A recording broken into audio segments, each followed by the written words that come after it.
They say blood is thicker than water, but apparently money is thicker than blood. I learned that lesson the hard way when my own family threw me out like garbage the moment I lost my job. But before I tell you how I made them pay for what they did, I need you to know where this all started. Comment below and tell me where you're watching from, because what happened to me could happen to anyone, anywhere. My name is Sarah Chin, and 3 years ago, I was living what most people would call the American dream. I had a corner office on the 32nd floor of a Manhattan high-rise, a six-figure salary, and a family that seemed to love me. But life has a way of stripping away everything you think you know about the people closest to you. It was a Tuesday morning in October when my world collapsed. I remember the exact moment because I was drinking my usual vanilla latte when my boss, Mr. Henderson, called me into his office. His face had that look, the look that says your life is about to change, and not in a good way. The company was downsizing. Budget cuts. My entire department was being eliminated. 23 people, including me, were getting pink slips that day. I sat there in that sterile office, listening to him explain severance packages and COBRA benefits, but all I could hear was the sound of my heart breaking. Not because of the jobs come and go, but because I knew what this meant for my relationship with my family. See, my parents, David and Linda Chen, had always been the type of people who measured love in dollar signs. My success was their success. My achievements were their bragging rights at family gatherings. And my income? Well, that had been supporting them for the past 5 years. When my father had his heart attack in 2019, I didn't hesitate to move them into my 3-bedroom apartment in Brooklyn Heights. I covered his medical bills, my mother's medications, and even started sending money to my younger brother Marcus when he dropped out of college to find himself in California. I thought I was being a good daughter. I thought family meant taking care of each other. I was about to learn how wrong I was. That evening, I drove home to Brooklyn with my cardboard box of office belongings, practicing how I'd break the news. I figured we'd all tighten our belts. Maybe I'd collect unemployment while job hunting, and we'd get through it together. After all, I had savings. Not much, but enough to keep us afloat for a few months. I walked into my apartment to find my parents and Marcus sitting around my dining table like they were holding some kind of family meeting. My mother's face was pinched with that expression she got when she was about to deliver bad news, and my father couldn't even look me in the eye. "Sarah, sit down," my mother said, patting the chair across from her. "We need to talk." The way she said it made my stomach drop. This wasn't going to be a conversation about budgeting or finding new jobs. This felt like an intervention. I set my box down and sat, still wearing my work clothes, still smelling like the office coffee that had become my lifeline over the past few weeks as rumors of layoffs circulated. "We heard about what happened at your company," my father said quietly. "Marcus saw it on the news." Of course he did. My brother had always been the type to deliver bad news with a twisted sense of excitement, like he enjoyed watching other people's misfortune. "It's going to be okay," I started to say, but my mother cut me off with a wave of her hand. "Sarah, we've been talking and we think it's time we all made some changes." The way she said changes made my blood run cold. In my family, changes never meant anything good for me. Marcus leaned forward, and I could see that familiar smirk playing at the corners of his mouth. Even at 25, he still had that bratty little brother energy that made me want to slap him sometimes. "The thing is, sis, we can't afford to live here anymore. Not with you being unemployed." The way he said unemployed made it sound like a disease. "I have savings," I said, hating how defensive I sounded. "And I'll find another job. The market is tight, but I have experience, connections." "Sarah." My father's voice was gentle, but there was something final about it. "We've already found a place. A smaller place. More suitable for our current situation." "Our current situation?" I repeated, not understanding. "What do you mean, our current situation?" "This is my apartment. I've been paying the rent here for 8 years. That's when my mother dropped the bomb that would change everything between us forever. "Honey, we can't afford to keep supporting you." The words hit me like a physical blow. Supporting me? I had been supporting them. I had been paying for everything: rent, groceries, utilities, medical bills, even Marcus's car insurance on the BMW I'd helped him buy. "Supporting me?" I said, my voice barely above a whisper. Mom, I've been paying for everything. I've been taking care of all of us. That was when you had a job, Marcus said, like he was explaining something obvious to a child. But now you don't. And we can't carry dead weight. Dead weight. My own brother called me dead weight. I looked at my parents, waiting for them to defend me, to remind Marcus that I had been the one keeping our family afloat. But they just sat there, avoiding my eyes.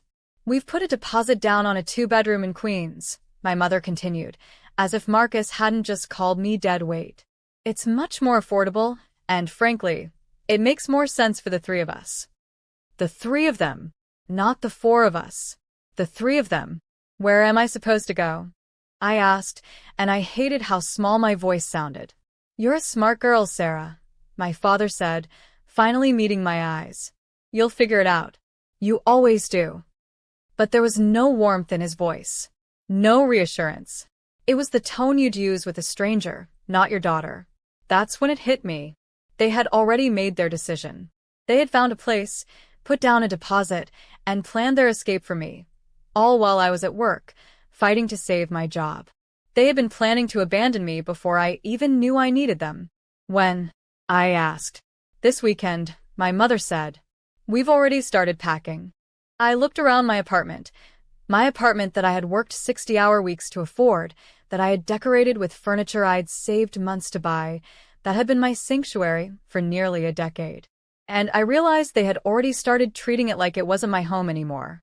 There were boxes in the corner I hadn't noticed when I walked in. My mother's prescription bottles were gone from the bathroom counter. My father's reading chair, the one I'd bought him for his 70th birthday, was already wrapped in moving blankets. They had been planning this while I was at work, being laid off, having the worst day of my professional life.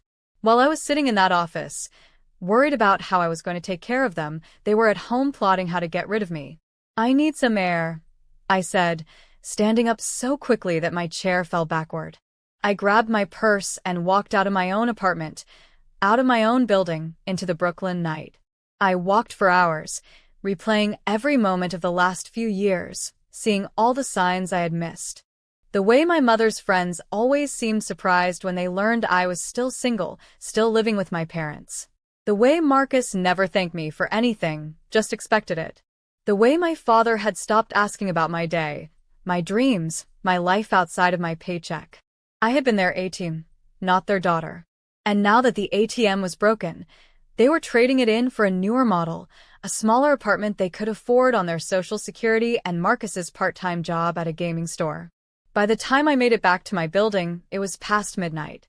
I used my key to get in, but it felt wrong somehow, like I was trespassing. The apartment was dark, and I could hear my father snoring in the guest room that had become his bedroom. I sat on my couch, the couch I had saved for 6 months to buy, and cried. Not just for the job, not just for the betrayal, but for the family I thought I had. The family I had been supporting, nurturing, and loving, who had been planning to abandon me the moment I needed them. If you've been supporting your family and wondering if they'd do the same for you, please hit that subscribe button. Because this story is just beginning, and you need to hear what happened next.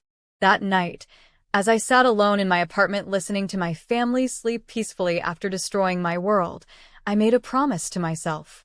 I would rebuild my life. I would find success again. And someday, somehow, I would make sure they understood exactly what they had thrown away. I had no idea that 3 years later, that promise would lead to a confrontation that would change all of our lives forever.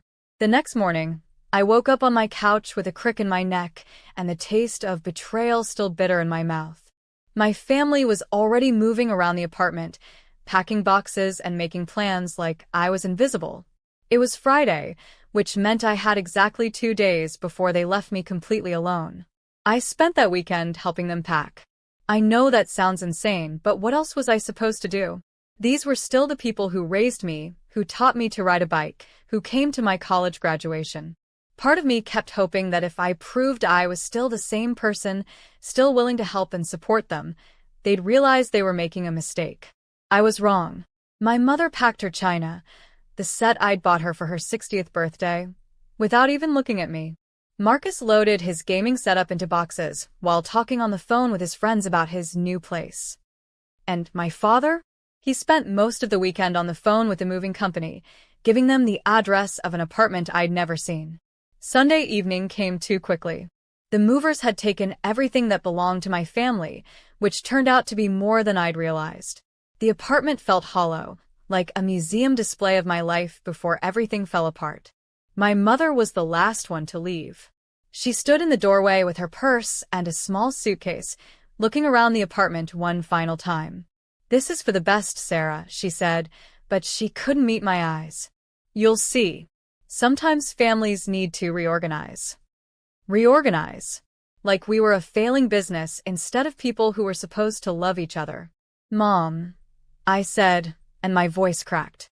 "I've been taking care of all of us for 5 years. Doesn't that count for anything?" She was quiet for so long that I thought she might actually apologize, might realize what they were doing to me. Instead, she said, "You need to learn to take care of yourself first." And then she was gone. I stood in my empty apartment, empty except for my furniture, my belongings, the life I had built before my family moved in, and felt completely alone for the first time in years. But you know what? After the initial shock wore off, I realized something important. The apartment was mine again. My space, my rules, my life. The first few weeks were brutal, I won't lie. My savings ran out faster than I'd expected because I'd been supporting 3 other people for so long that I'd forgotten how to budget for just myself. I applied for jobs every single day, but the market was terrible. Every interview led to rejection. Every rejection chipped away at my confidence a little more. By December, I was behind on rent. By January, I was waiting tables at a diner in Park Slope, trying to make ends meet while still job hunting. My landlord, Mrs. Rodriguez, was patient with me, but I could see the worry in her eyes every time I asked for another extension.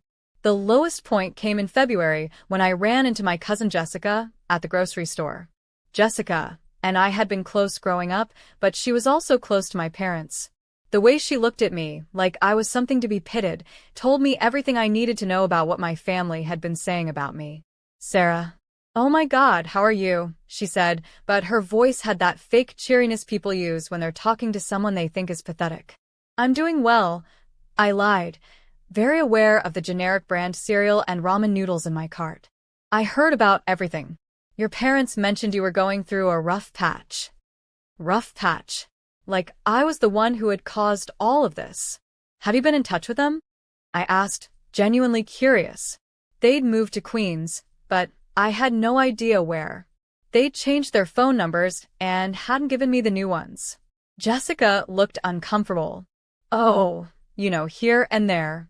Family stuff." Family stuff that didn't include me, apparently. That night, I sat in my apartment eating 49-cent ramen and realized that my family had not only abandoned me, they had actively written me out of their story. To them, I was the daughter who had failed, who couldn't handle adult responsibilities, who needed to be left behind for their own good. But something happened in that moment of absolute rock bottom. Instead of breaking me, it forged something harder inside me. I realized that everything I had achieved before, the job, the apartment, the ability to support an entire family, I had done that. Me, not them. I had built that life once, and I could build it again. And this time, I would build it for myself. The turning point came in March when I finally landed a job interview at a small tech startup in Dumbo. The pay was less than half what I'd been making before, but it was in my field, and it had growth potential. More importantly, the CEO, a woman named Amy Rodriguez, seemed to actually value experience and resilience over just credentials. "I see you've been out of the corporate world for a few months," she said during the interview, looking at the gap in my resume. "I have," I said, deciding to be honest. "I was laid off in October, and it's been challenging to find the right opportunity." "What did you do during that time?" I thought about lying, making up some story about consulting or freelancing. Instead, I told her the truth. I learned what it meant to survive. I waited tables, I budgeted down to the penny, and I discovered that I'm a lot stronger than I thought I was. She hired me on the spot. The job wasn't glamorous. I was basically a junior analyst again, despite having 10 years of experience. But Amy was a good boss, and the company was growing. More importantly, I was earning money again, real money that I could save and invest and use to rebuild my life. I threw myself into that job like my life depended on it because in a way, it did. I worked late, volunteered for projects no one else wanted, and made myself indispensable. Within 6 months, I got promoted. Within a year, I was leading my own team. But the whole time, I never forgot what my family had done to me. How they'd abandoned me when I needed them most, how they'd treated my years of support like it meant nothing, how they'd just disappeared from my life without a backward glance. I didn't just want to succeed in spite of them. I wanted to succeed so spectacularly that they would regret everything they had done. If you've ever been abandoned by the people who were supposed to love you unconditionally, smash that like button. Because what I did next would test every relationship I thought I could trust. By the end of my first year at the startup, we'd been acquired by a larger tech company. Amy moved up to VP level and took me with her as her director of analytics. Suddenly, I was making more money than I ever had, even before I got laid off. But success felt different this time. Before, I'd shared every victory with my family. I'd called them after every promotion, every raise, every achievement. Now I celebrated alone, and while that was sometimes lonely, it was also purely mine. I moved out of my apartment in Brooklyn Heights, too many memories, and found a beautiful one-bedroom in Manhattan. I bought myself furniture that no one else would use, decorated the walls with art that reflected my taste alone, and created a space that was entirely, completely mine. And still, I heard nothing from my family. No phone calls on my birthday. No texts during holidays. No curiosity about whether I had survived the abandonment they'd put me through. It was like I had never existed. But I knew where they were. I'm not proud of this, but I hired a private investigator to find them. It cost me $1,000 I probably should have saved, but I needed to know. The investigator found them in a cramped two-bedroom apartment in Elmhurst, Queens. My father was working part-time at a hardware store. My mother was doing medical billing from home. Marcus was still bouncing between part-time jobs, apparently still finding himself at 27. They were struggling. Not desperately, but they were living paycheck to paycheck in a way they never had when I was supporting them. And part of me, the part I'm not proud of, felt satisfied by that. But mostly, I felt empty. These people had been my whole world for so long, and now they were strangers living in Queens, probably not even thinking about me. That's when I started making plans. Not revenge plans, exactly. But I knew that someday, somehow, our paths would cross again. And when they did, I wanted to be ready. I wanted them to see exactly what they had thrown away. 2 years into my new life, I got the opportunity that would change everything. Amy called me into her office on a Tuesday afternoon in September with news that would set the stage for the confrontation that was coming. "Sarah, I have a proposition for you," she said, gesturing for me to sit down. "How would you feel about starting your own consulting firm?" I stared at her, not sure I'd heard correctly. My own firm? The company is spinning off our analytics division into a separate entity. They want to maintain our services, but outsource the operation. I've been thinking about who could run it, and your name is at the top of my list. She slid a folder across her desk to me. Inside were financial projections, client lists, and a business plan that made my heart race. They're offering a significant startup investment, plus guaranteed contracts with our existing clients for the first 2 years. After that, you'd own the business outright. I opened my mouth to say something, but no words came out. After everything I'd been through, after being called dead weight by my own brother, someone was offering to make me a business owner. "I know it's a big decision," Amy continued. "But Sarah, you've rebuilt yourself from nothing over the past 2 years.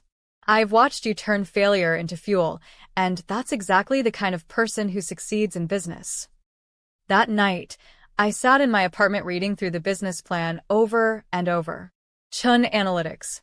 My name on the letterhead, my vision, my company. But more than that, I saw the potential for real wealth. The projections showed that if I could grow the client base by just 20% each year, I'd be making 7 figures within 5 years. 7 figures. I signed the papers 2 weeks later. The first year was brutal. Being a business owner is nothing like being an employee, even a successful one. I worked 18-hour days, 7 days a week. I was the CEO, the lead analyst, the salesperson, the accountant, and sometimes the janitor. There were nights I slept in my office because I was too exhausted to make the commute home. But it was working. Not only was I keeping the existing clients happy, but I was landing new ones. Big ones. My reputation in the industry started to grow. Sarah Chun, the woman who could turn data into gold. By year 2, I had 12 employees. By year 3, I had offices in Manhattan and DC. And by year 4, I was looking at commercial real estate in other cities. But the real turning point came when I landed Meridian Group as a client. Meridian was one of the largest investment firms in the country, and they needed comprehensive analytics for a portfolio that included everything from commercial real estate to tech startups. The contract was worth $2.3 million. When I signed that contract, sitting in a conference room on the 40th floor of a midtown skyscraper, I thought about my family. I thought about Marcus calling me dead weight, about my mother saying they couldn't afford to support me, about my father's sad, disappointed eyes. I thought about them living in that cramped apartment in Queens, probably still struggling to make rent, while I was signing contracts worth more than they'd make in 50 years. And I smiled. But success brought something I hadn't expected: visibility. When you make the kind of money I was making, when you run the kind of company I was running, people notice. I started getting invited to industry conferences, charity galas, business networking events. That's how I met Jonathan. Jonathan Reeves was everything my family would have wanted for me, back when they cared about my life. He was a real estate developer, Harvard MBA, came from old Boston money. He was also kind, funny, and genuinely interested in my work rather than just impressed by my success. We started dating in the spring of my 4th year in business. By Christmas, we were talking about marriage. "You know what I love about you?" he said one night as we sat in his penthouse apartment overlooking Central Park. "You're completely self-made. Everything you have, you earned." If only he knew the whole story. By the time we got engaged 6 months later, I was worth $8 million. Chun Analytics had become one of the most respected firms in the industry, and I owned it all. Jonathan proposed at a charity gala where we were both being honored for our business achievements.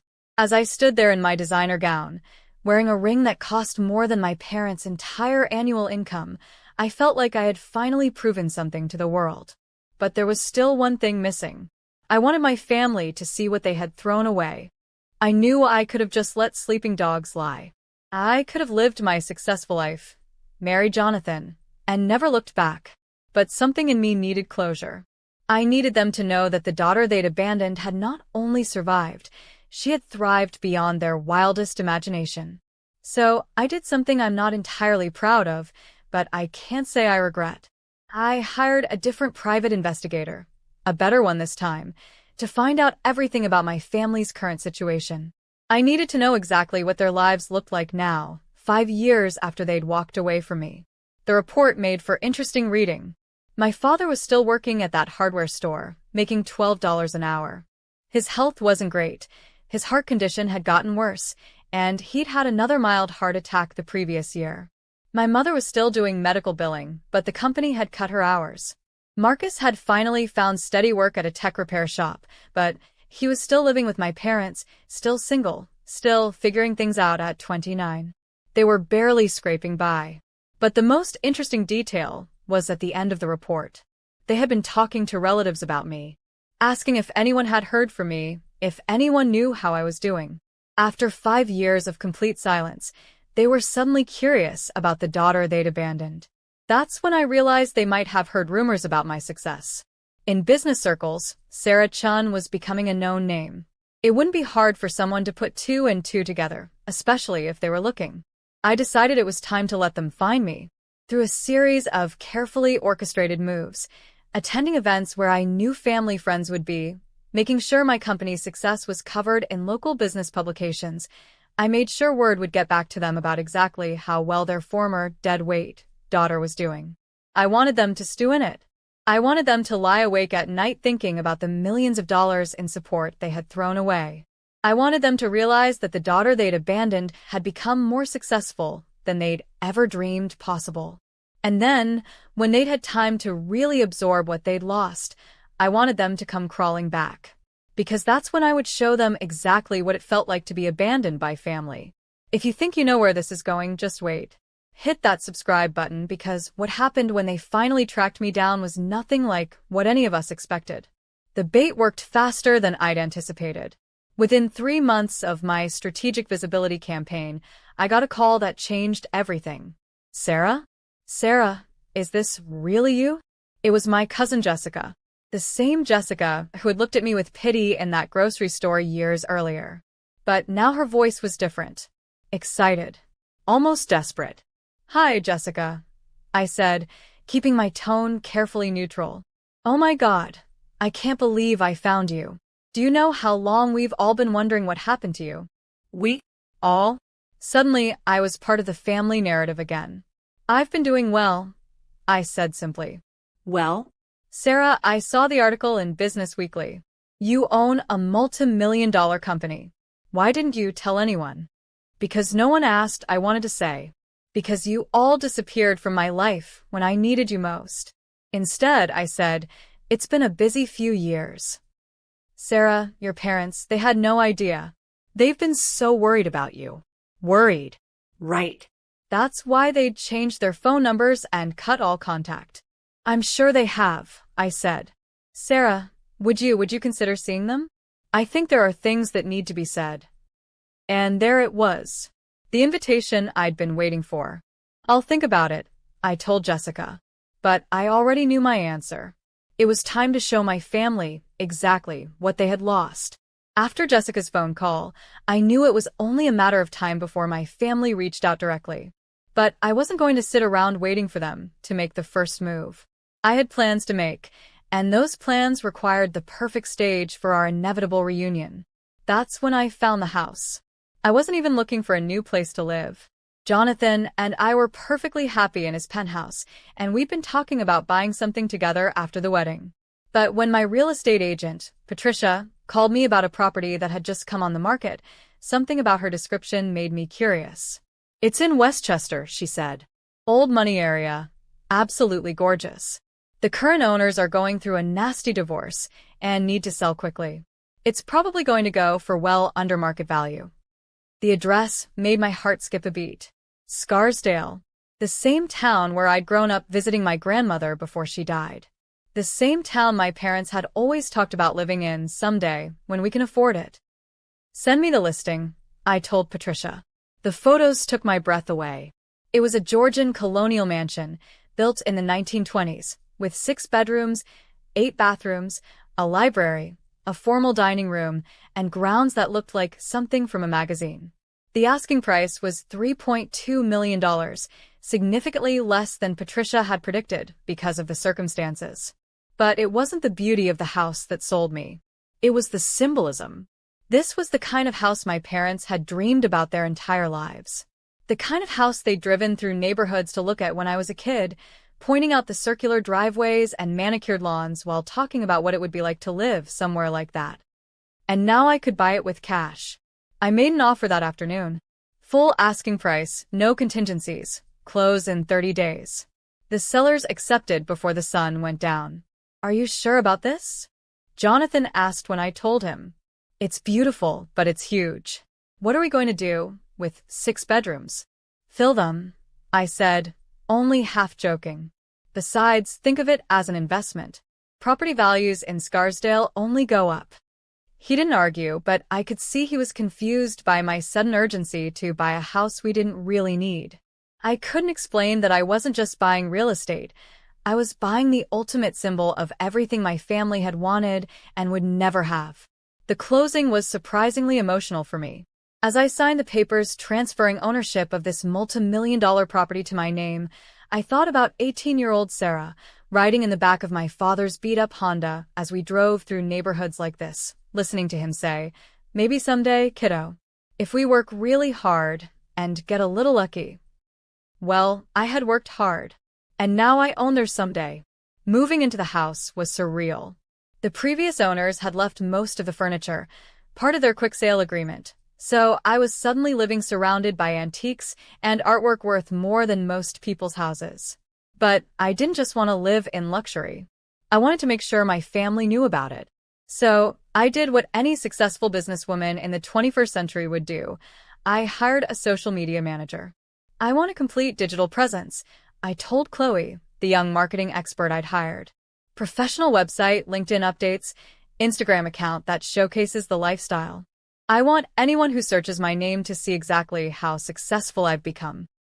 Are you looking to build your personal brand for business purposes? She asked. Something like that, I said. Within a month, my online presence was immaculate.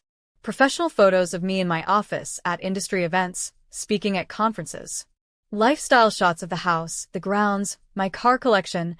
I'd bought 3 luxury vehicles since moving to Scarsdale, partly for convenience and partly for show.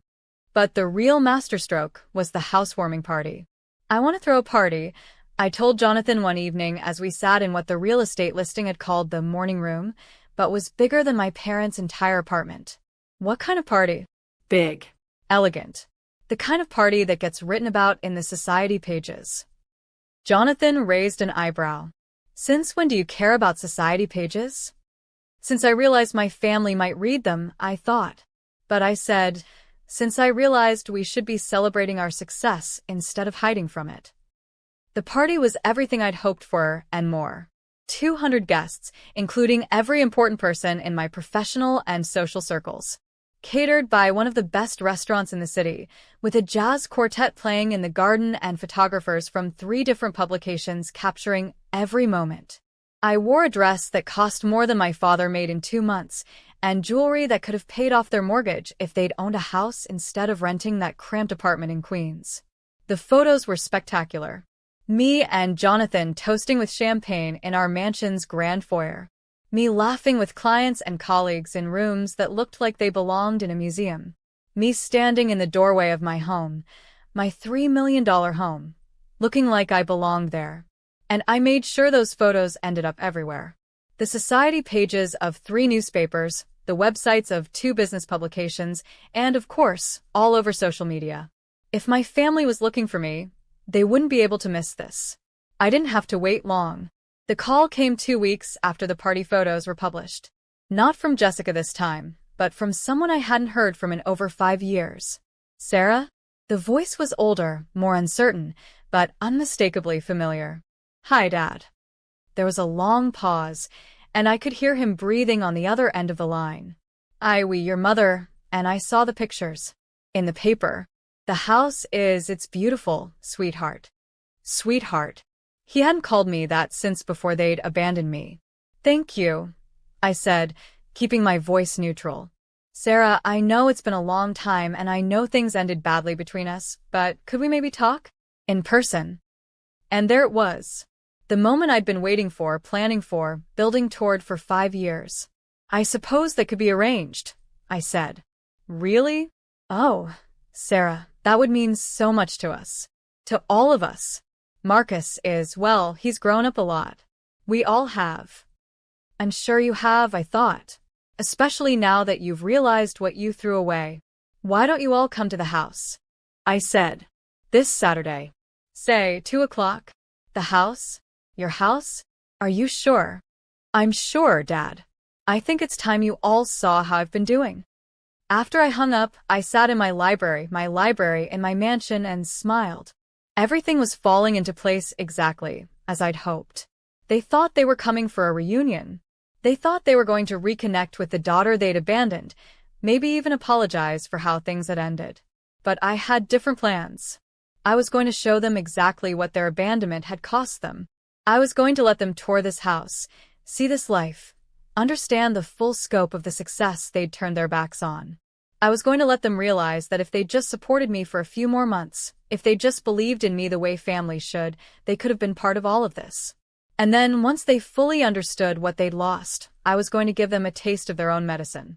If you've ever wanted revenge on family members who abandoned you, make sure to hit that like button. Because what I had planned for that Saturday would change all of our lives forever. But first, I had to make sure the stage was set perfectly for their arrival. Saturday morning, I woke up in my master suite, a room larger than the entire apartment my family was renting in Queens, and felt a mixture of anticipation and nausea. Today was the day I'd been building toward for 5 years.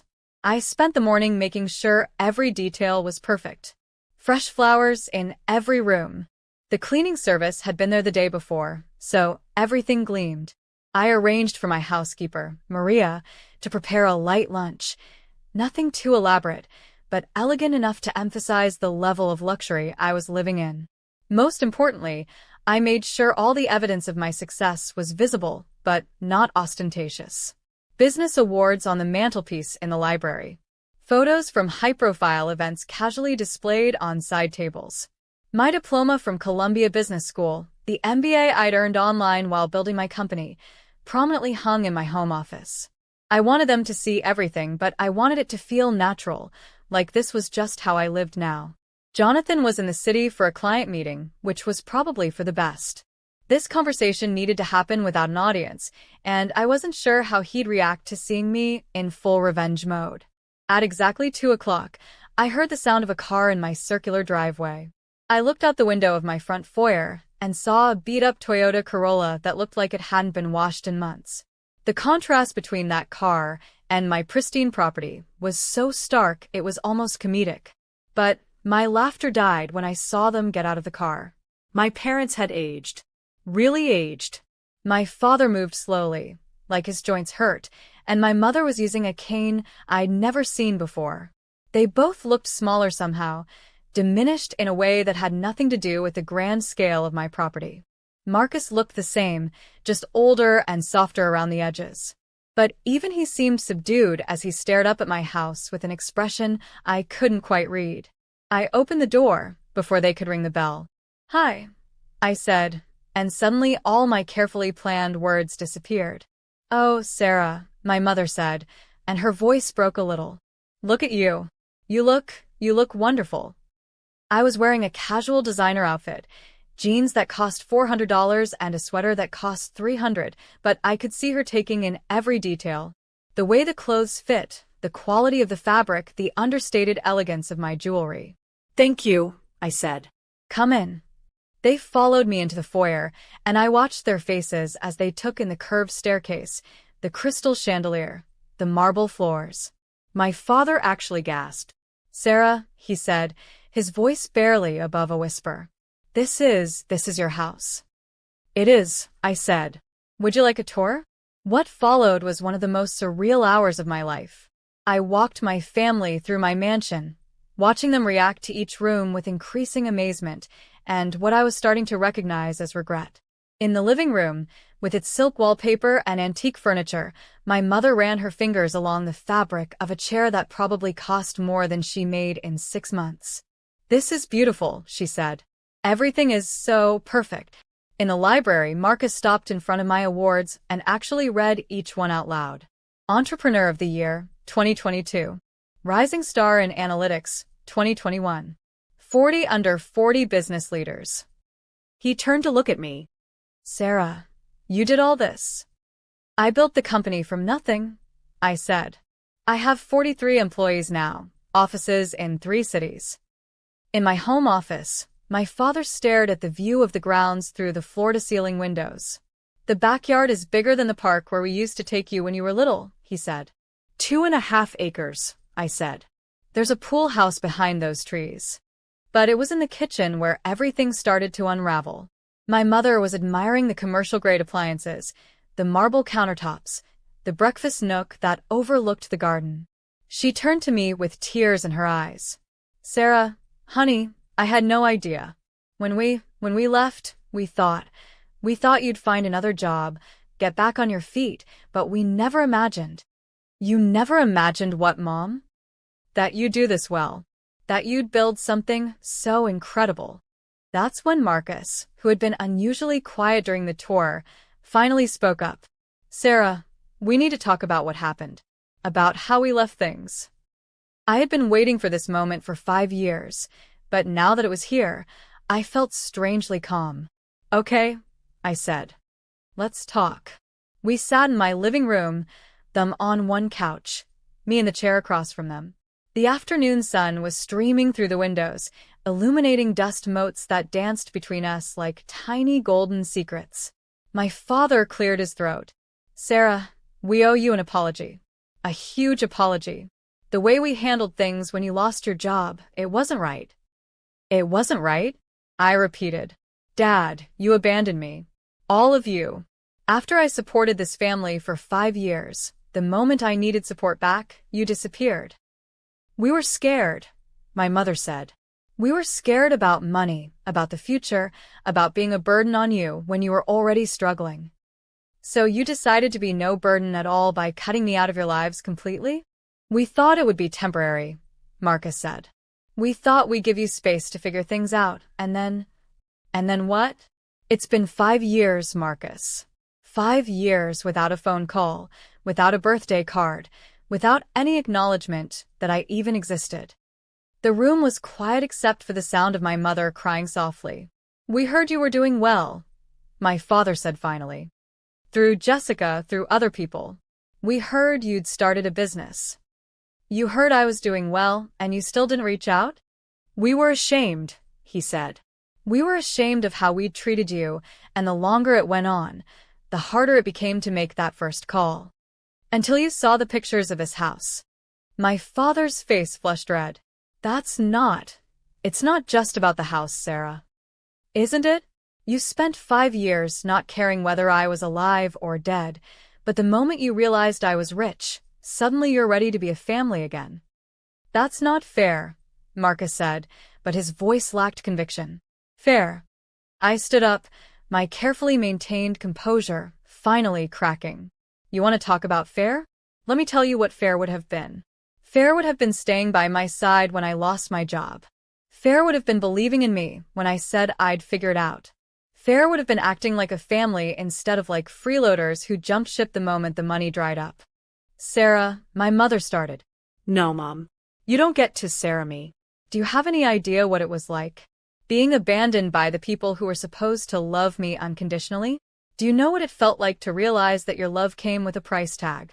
I walked over to the mantelpiece and picked up a photo for my company's annual gala. Me shaking hands with the mayor, both of us smiling for the cameras. You see this? This is me receiving a key to the city for my contributions to the local economy. I employ 43 people. I donate hundreds of thousands of dollars to charity every year. I built something meaningful, something lasting, something that helps people. I set the photo down and turned back to them. And I did it all without you. I did it while carrying the pain of your abandonment every single day. I did it while wondering if I'd ever be good enough for anyone to stick around. The silence stretched between us like a chasm. Finally, my father spoke. What can we do to make this right? And there it was. The question I'd been waiting for. The opening I needed for the next phase of my plan. I don't know if you can, I said. But maybe we could try to rebuild something. Maybe we could try to be a family again. I saw the relief wash over their faces, saw them begin to relax for the first time since they'd walked through my door. But I continued. If we're going to do this, it has to be real. It has to be based on honesty and trust and mutual respect. No more disappearing when things get tough. No more conditional love. Of course, my mother said quickly. Of course, honey. We've learned our lesson. Have you? I asked. Because I need to know that you're here, because you want to be my family, not because you want access to my lifestyle. Sarah, we don't want anything from you, my father said. We just want our daughter back. I smiled, but it was the smile of a predator who has just cornered her prey. We'll see about that, I said, because phase 2 of my plan was about to begin. And they had no idea what was coming. If you're wondering what I had planned for my family who abandoned me, make sure you're subscribed with notifications on. Because what happened next would test every relationship in our family and show me exactly who they really were.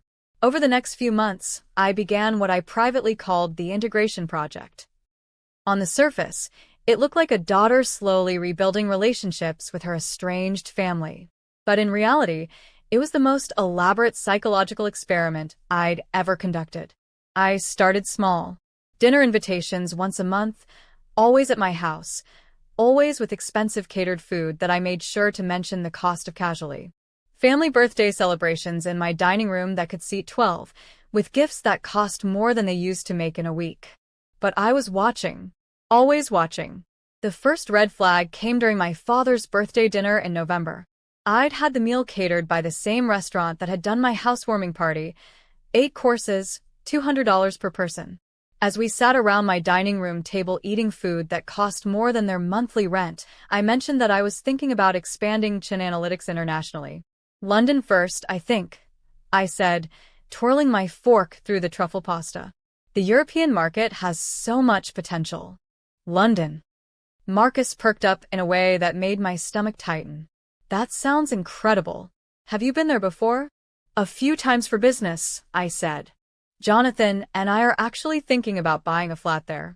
Just something small, maybe $1 million or so. I watched the wheels turning in Marcus's head, saw the way he glanced at my parents before speaking again. You know, I've always wanted to travel more. See the world. Maybe help out with the international expansion. There it was. Not even 6 months back in my life, and he was already angling for a piece of my success. That's an interesting idea, I said neutrally. What kind of help were you thinking? Well, I know technology. I could help set up the overseas offices, maybe manage the IT infrastructure. Marcus, who worked at a tech repair shop fixing broken phones and laptops, thought he could help manage the IT infrastructure for a multi-million-dollar international expansion. But I smiled and said, let me think about it. The second red flag came during Christmas dinner. I'd gone all out, professional decorator, a tree that cost $3,000, gifts for everyone that were carefully calculated to be generous, but not ridiculous. A new tablet for my father, a designer purse for my mother, a gaming setup for Marcus that he'd been dropping hints about for weeks. Everything was going perfectly until my mother excused herself to use the powder room and I caught her taking photos. Not family photos. Photos of my house. The artwork, the furniture, the expensive decorative objects scattered throughout the rooms. When she came back to the table, she was practically glowing with excitement. Sarah, honey, she said, some of my friends have been asking about your house ever since they saw those newspaper photos. Would it be okay if I showed them a few pictures? They're just so curious about how you've decorated everything. Of course, I said, but I made a mental note to check my social media accounts later. Sure enough, my mother had posted dozens of photos on Facebook with captions like Christmas at my successful daughter's mansion and so proud of my baby girl's beautiful home. The comments were full of praise and envy from her friends, and she was basking in reflected glory that she hadn't earned. But it was the conversation I overheard between Marcus and my father in January that really opened my eyes to what was happening.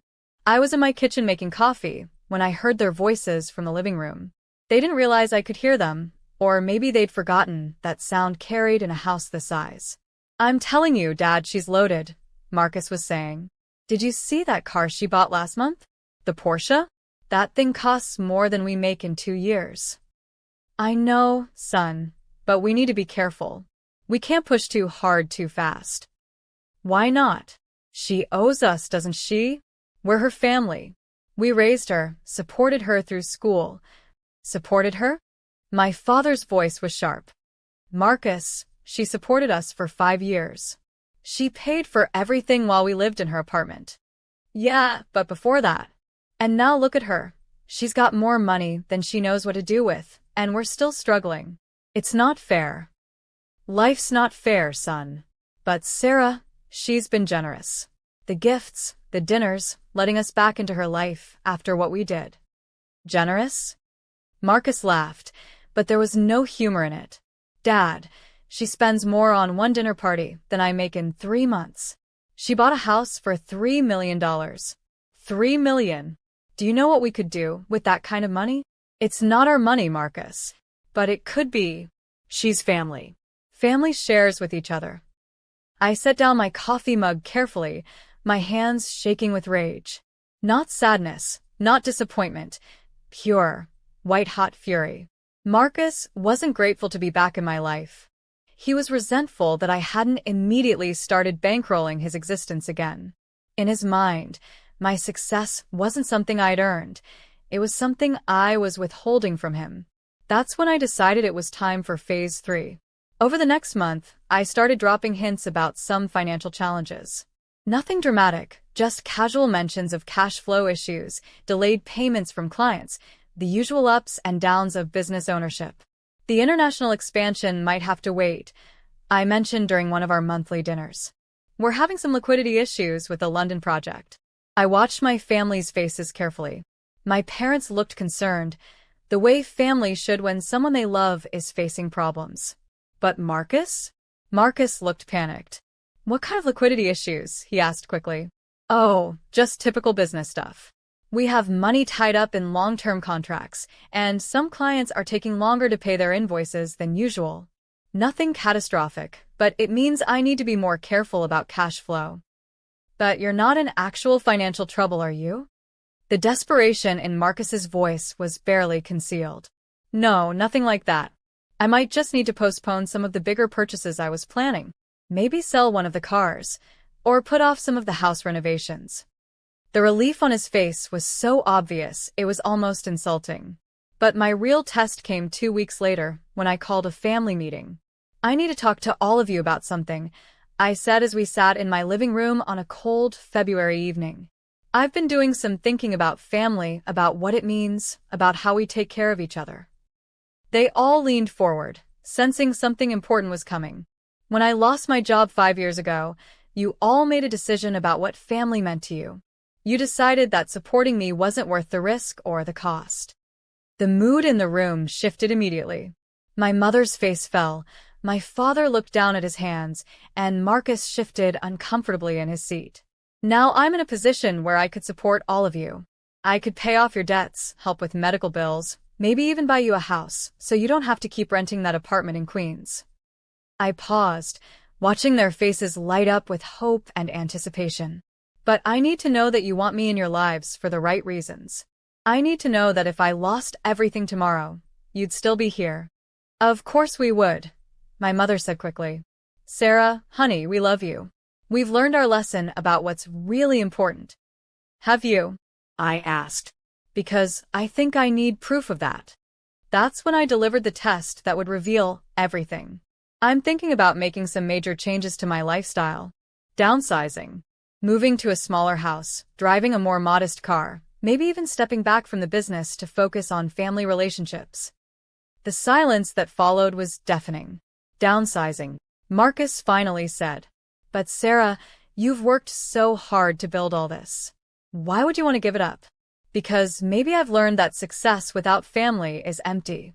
Maybe I'd rather have less money and more meaningful relationships.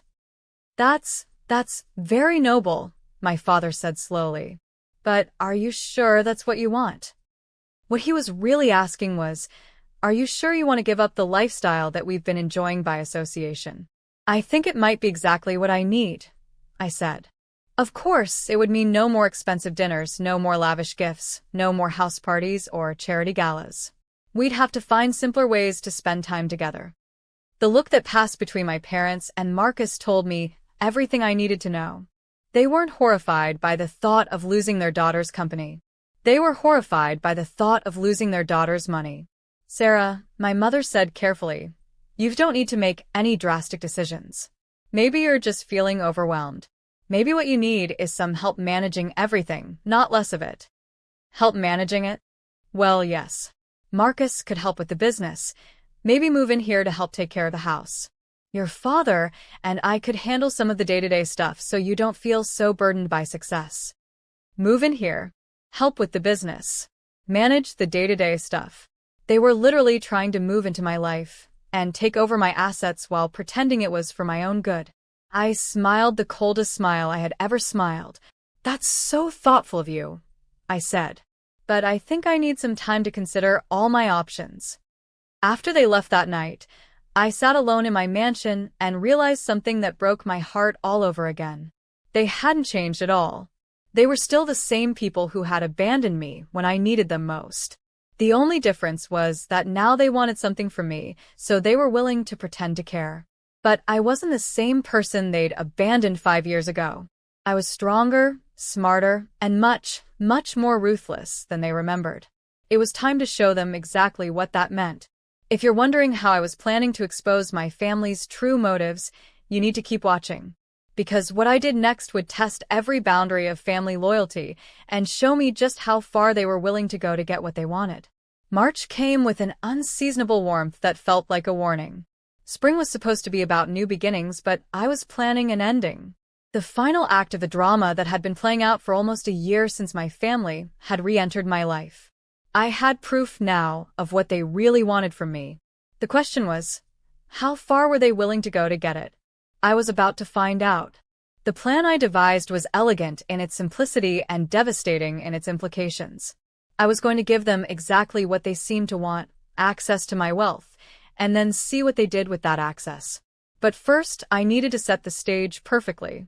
I started by having my lawyer, David Krantz, draw up what looked like a very official document.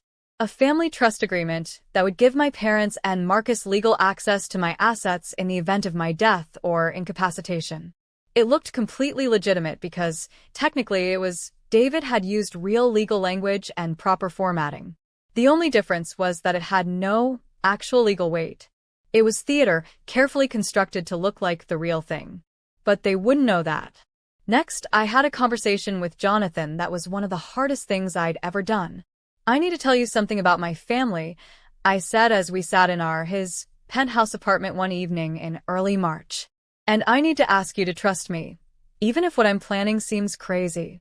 Jonathan set down his wine and looked at me with the serious expression he got when he sensed important conversations coming. "What's going on, Sarah?" I told him everything. The real reason for the reconciliation, what I'd been planning, what I'd discovered about my family's true motives. I told him about the fake legal documents and the test I was about to conduct. "You want to fake your own death?" he said when I finished explaining. "Not exactly. I want to fake a serious accident. Something that would put me in the hospital, unconscious, unable to make decisions about my assets." "Sarah, this is..." He ran his hands through his hair. "This is elaborate, even for you." "I need to know who they really are," I said. "Not who they pretend to be when they think I'm watching, but who they are when they think I can't stop them." Jonathan was quiet for a long time, staring out at the city lights. "You know there's a chance this could backfire completely," he finally said.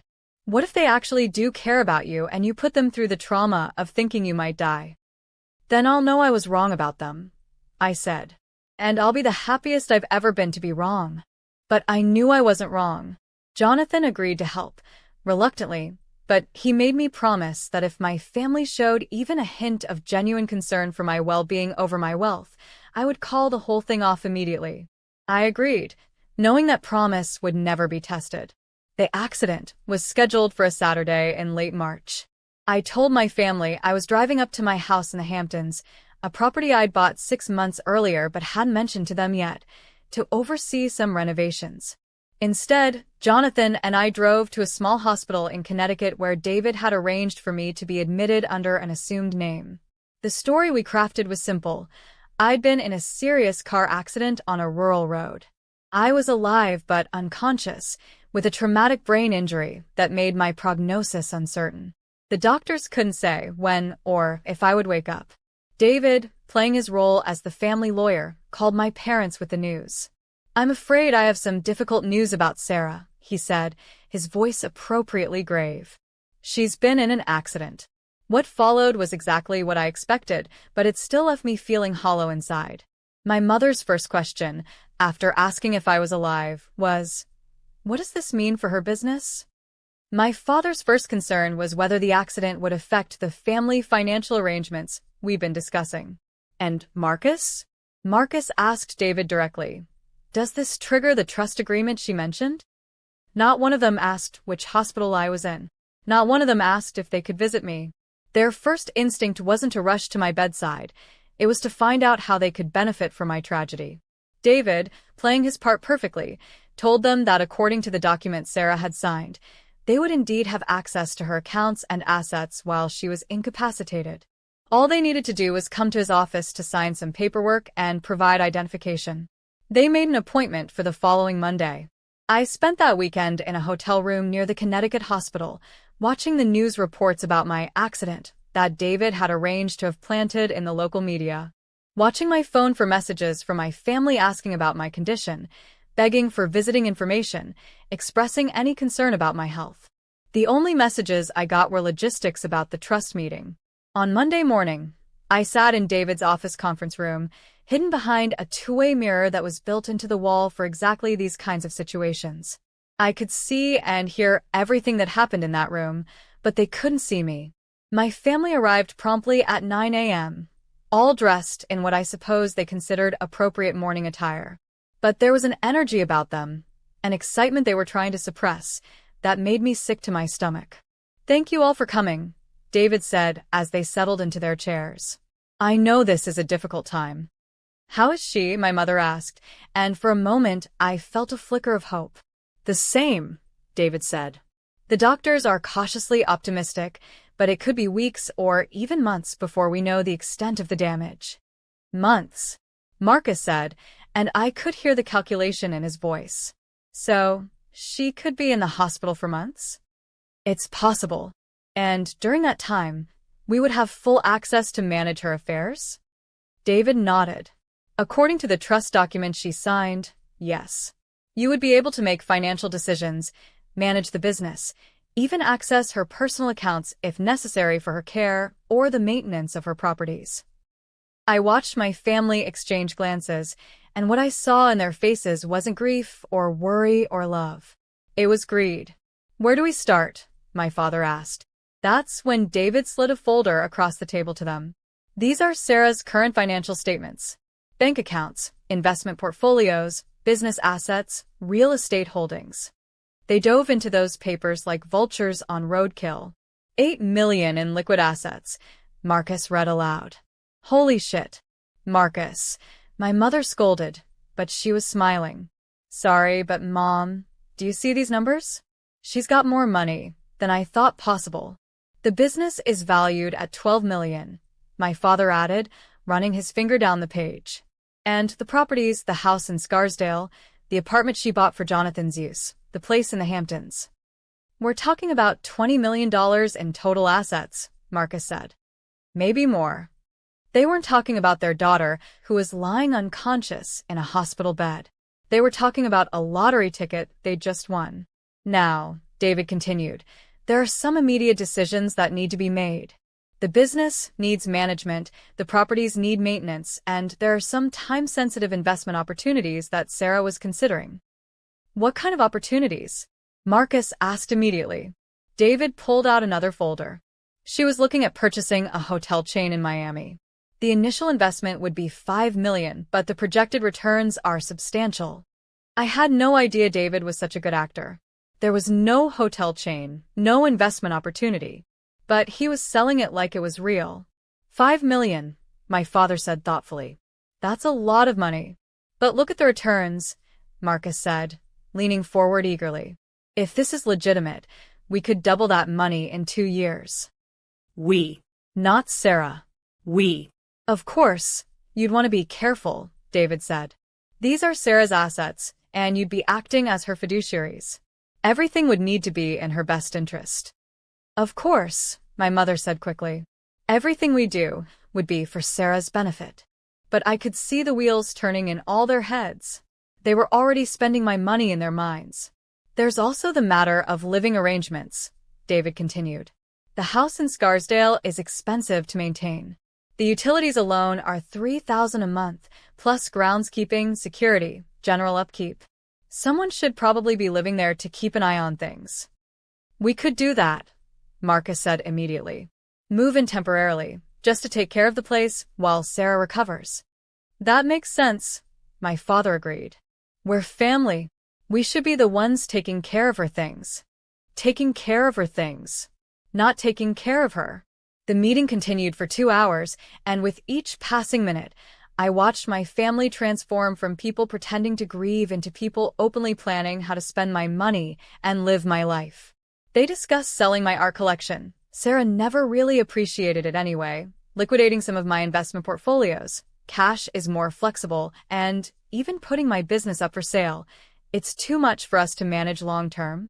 By the time the meeting ended, they had essentially planned to dismantle my entire life and convert it to cash they could more easily access and spend.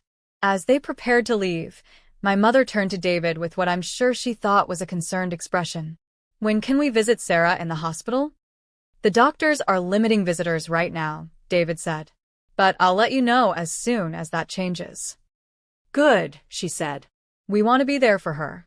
But as soon as they walked out of David's office and thought they were out of earshot, I heard Marcus say to my parents, "Did you see the wine collection?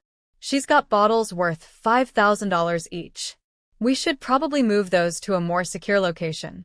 Secure location. Right. I sat behind that mirror for a long time after they left, processing what I had just witnessed. It was worse than I had imagined. They weren't just willing to benefit from my misfortune. They were actively excited about it. My own family was planning to rob me while I lay unconscious in a hospital bed. But they had just made one critical mistake. They had revealed their true nature at the exact moment when I had the power to do something about it. The trap was set. Now it was time to spring it. If you think you know how this ends, think again. What I did next would expose my family's greed to the world and give me the justice I'd been seeking for 6 years. 3 weeks. That's how long I let them think they had free reign over my life and assets. 3 weeks of watching from the shadows as my family showed me exactly who they really were. During those 3 weeks, David fed them carefully crafted updates about my condition, always critical but stable, always uncertain, always keeping them in a state where they felt justified in making emergency financial decisions on my behalf. And what decisions they made. Marcus moved into my house first, ostensibly to maintain the property. Within days, he'd installed his girlfriend, a woman named Brittany who I'd never met but who had apparently been living with him in secret, and started throwing parties that my neighbors complained about to the local police. My parents took a bit longer to show their true colors, but when they did, it was spectacular. They liquidated 2 of my investment accounts, supposedly to ensure adequate liquid funds for Sarah's medical care. The money, over $300,000, went into a joint account they'd opened in their names. For my medical care, they claimed, though David and I both knew I wasn't actually incurring any medical expenses. But it was what happened on the Thursday of the 3rd week that pushed me over the edge. David called me at my hotel with an update that made my blood boil. "They want to sell the business," he said without preamble. What? Marcus found a buyer. Some tech company that's been trying to acquire smaller analytics firms. They're offering $10 million for Chin Analytics. $10 million for the company I'd built from nothing. The company that employed 43 people who depended on their jobs to support their families. The company that was my life's work. And they think they have the authority to sell it? According to the fake trust documents, yes. They believe they're acting in your best interest because you'd get a substantial payout without the ongoing stress of business ownership. When? They want to close next Friday. Marcus is already talking about how the money should be invested. I hung up the phone and made a decision that would change everything. It was time to come back from the dead. But I wasn't going to just walk back into my life and confront them.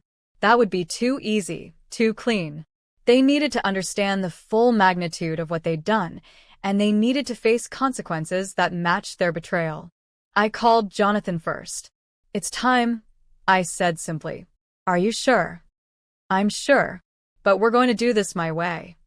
Next, I called Amy Rodriguez, my former boss and current friend. "I need a favor," I said.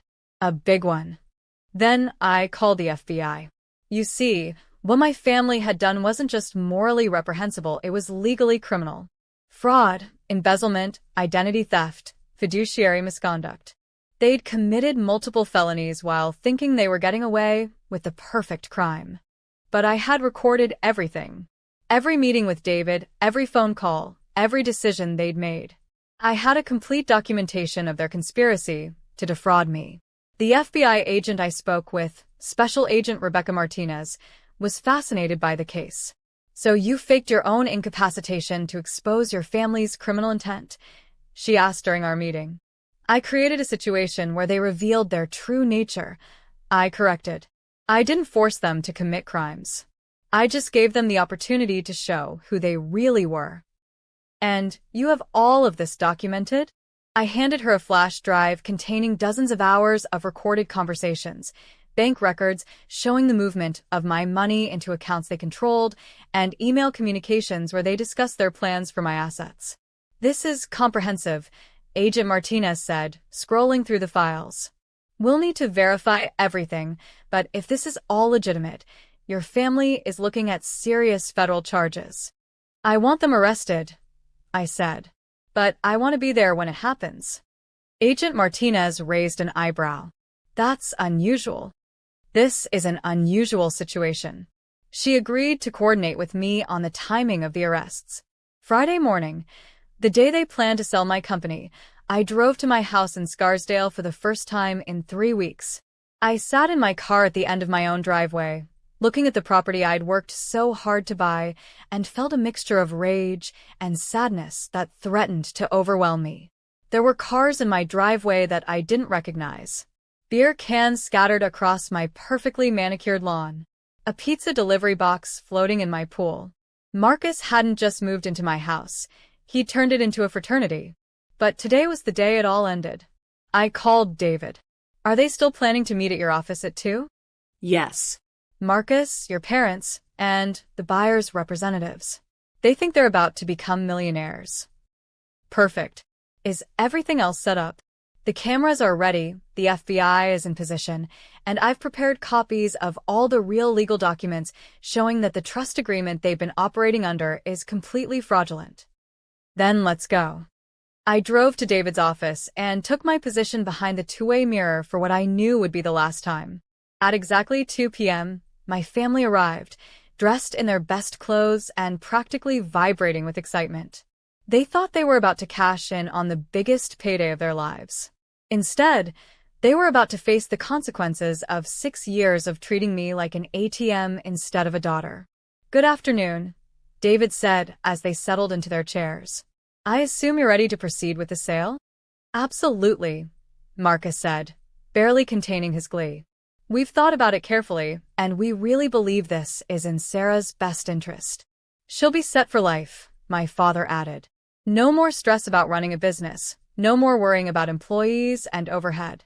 Just a nice, simple life once she recovers." "If she recovers," I thought, noticing how they'd all started hedging their bets about my survival. "Well," David said, "before we proceed, I have some news about Sarah's condition." The room went quiet. The doctors called this morning with an update. I could see my family leaning forward, and the expression on their faces wasn't hope or concern. It was anticipation. "And," my mother prompted. David smiled, and it wasn't a pleasant smile. "She's awake." The words hit the room like a bomb. I watched my family's faces go through a rapid series of emotions: shock, fear, panic, and finally, a desperate kind of calculation as they tried to figure out how this affected their plans. "Awake," Marcus said weakly. She's okay?" "More than okay," David said. "In fact, she's been awake for quite some time. Long enough to observe some very interesting developments in her financial affairs." That's when I walked into the room. The silence was deafening. My mother actually gasped. My father went completely white, and Marcus looked like he was about to throw up. "Hi, everyone," I said, taking a seat at the head of the conference table. "I hope you don't mind me crashing the party." "Sarah," my mother whispered. "Oh my God, Sarah, you thought I was unconscious in a hospital bed while you robbed me blind?" I finished for her. "Yeah, I know what you thought." "We weren't robbing you," my father said, finding his voice. "We were managing your affairs, protecting your assets." "By liquidating my investment accounts? By throwing parties in my house? By selling my company?" The looks they exchanged told me everything I needed to know about how coordinated their betrayal had been. "Sarah, you don't understand," Marcus said, leaning forward desperately. "We were trying to help. The business was too much stress for you, and we thought—" "You thought you'd hit the jackpot," I interrupted. "You thought your unconscious daughter was your ticket to easy money." That's when David placed a stack of documents on the table. "These are transcripts of every conversation you've had in this office over the past 3 weeks," he said. "Every discussion about liquidating Sarah's assets, every plan to sell her property, every scheme to convert her life's work into cash you could access. My family stared at the papers like they were looking at their own death sentences. There's more, I said, my voice deadly calm. Bank records showing where you moved my money. Security footage from my house showing the parties, the damage, the complete disrespect for my property.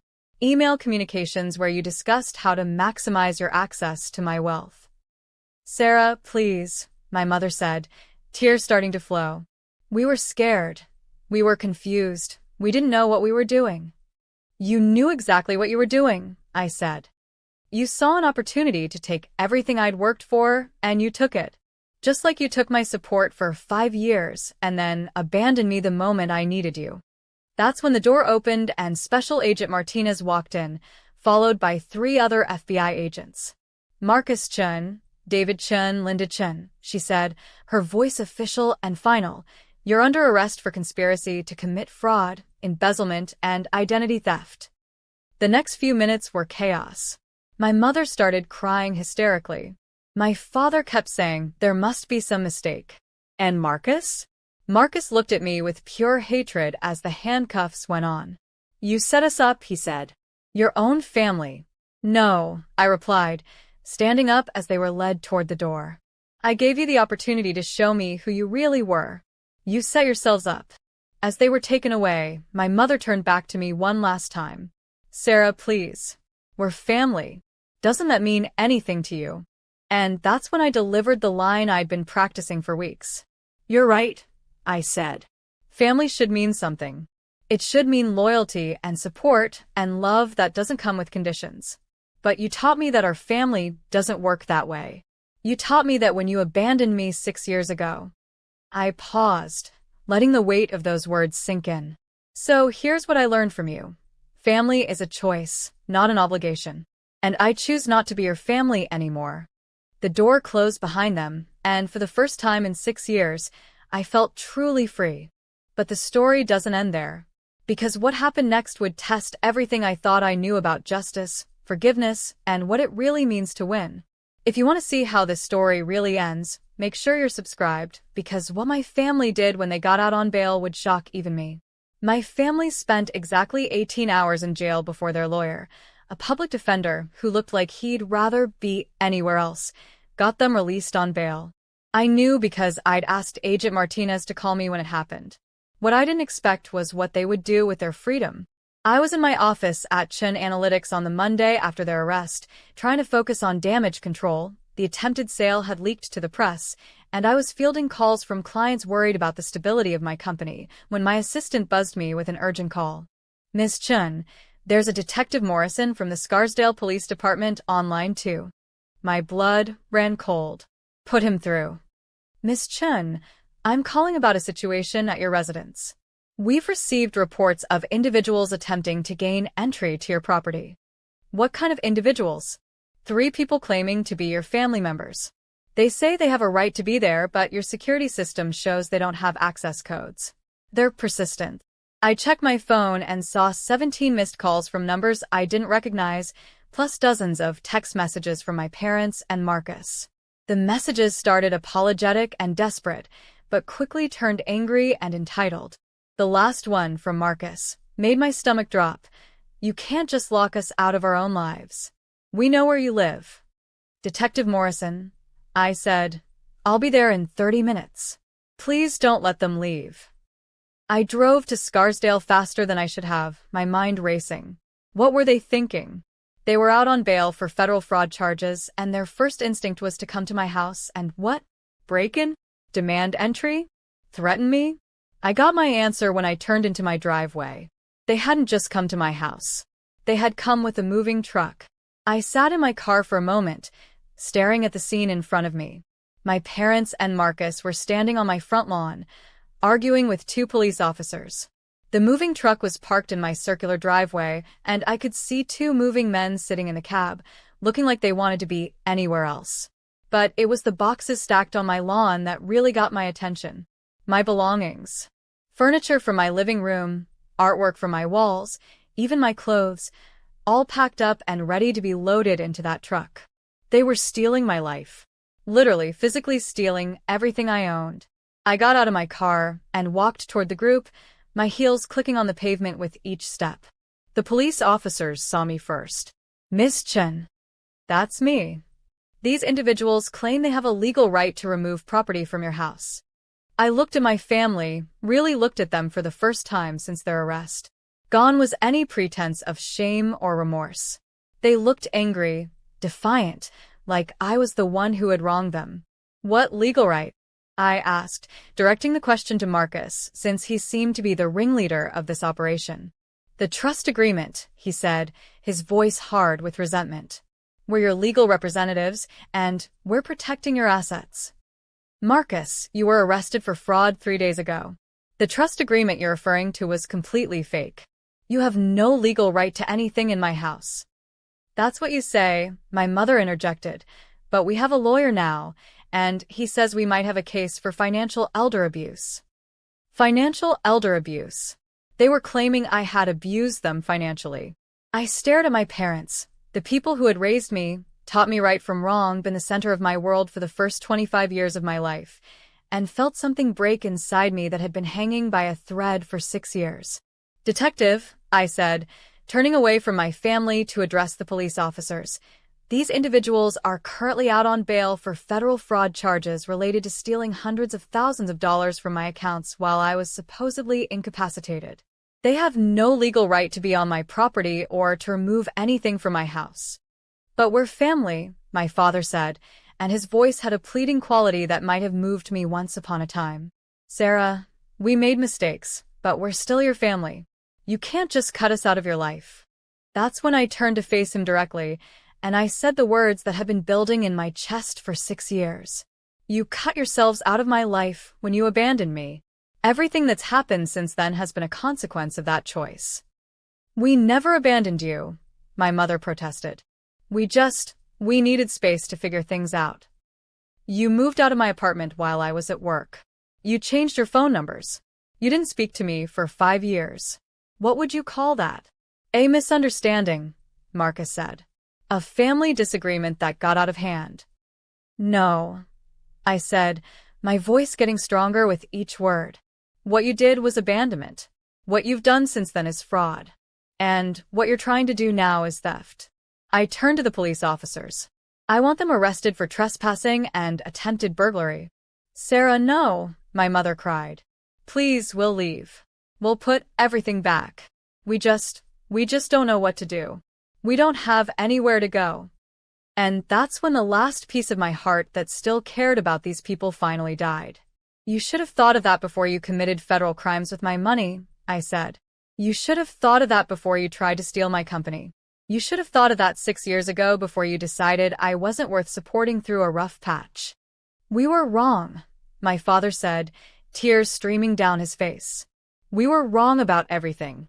But Sarah, you're our daughter. Doesn't that count for something? I looked at this man who had taught me to ride a bike, who had walked me down the aisle at my college graduation, who had once been my hero. It counted for something when I was paying your bills, I said. It counted for something when I was supporting this family through Dad's heart attack and Marcus's unemployment and Mom's medical issues. But the moment I needed you to support me, it stopped counting for anything at all. I gestured toward the moving truck and the boxes scattered across my lawn. And this proves that it still doesn't count for anything. Because if I was really your daughter, if family really meant something to you, you wouldn't be here trying to steal everything I've worked for. The silence that followed was broken only by the sound of my mother crying.